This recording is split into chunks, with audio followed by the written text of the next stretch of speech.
Let's get it started. Hey guys, so this is Miss Ramos. Welcome to Distance Learning. Today is all about reteaching. It's April 3rd, 2020, and air hugs from me since we're social distancing. So just to recap, we have our mini objectives here: determining key details by making inferences, author's purpose by determining those key details. But the main objective for this week was being able to explain author's purpose and central idea. And we are going to do that with Shut Down by Coronavirus. Schools scramble to feed students. That's the article that's going to be in your mastery quiz today. You practice this week with other articles, and we're going to use this one for our mastery quiz.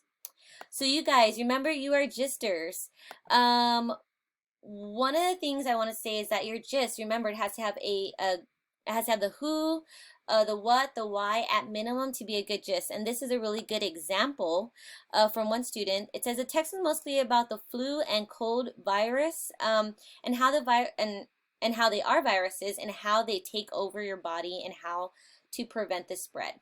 So that's really good. All right, let's go ahead and take a look at our responses with our question. The first question was, the author's main purpose in writing this selection is to, the answer should have been D, demonstrate that there is still some precautions people should take even if the viruses are short-lived.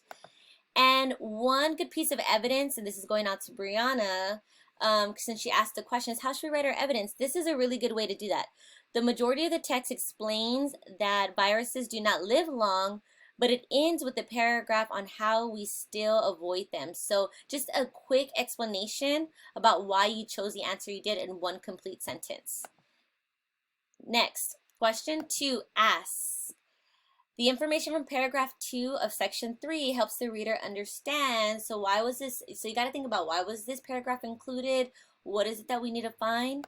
And the answer for this one was, flu viruses are better equipped to survive on non-porous than on porous surfaces. So going back to those thinking jobs, you really got to ask yourself, like, what was the purpose or the message of this piece? Why did the author want me to know that?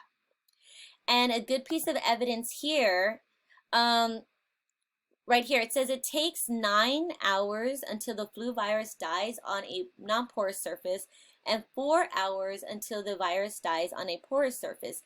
That right there is like citing evidence from another piece of the text, I noticed.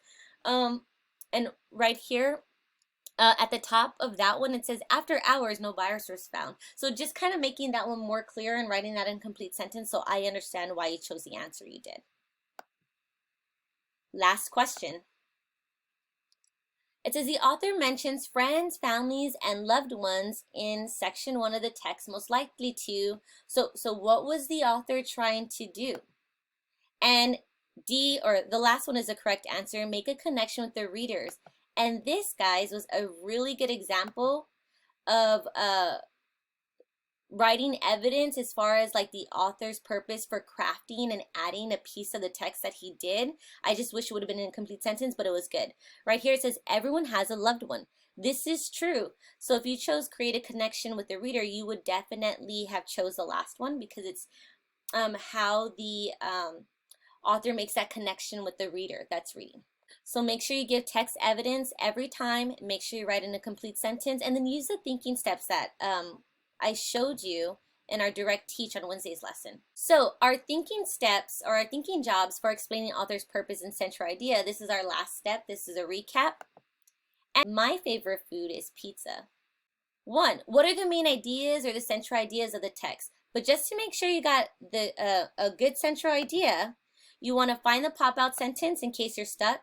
It might be the first or last sentence, first or last section of the text, so forth. Once you think you've got it, you want to ask yourself, does this sentence really tell me what the paragraph is mostly about?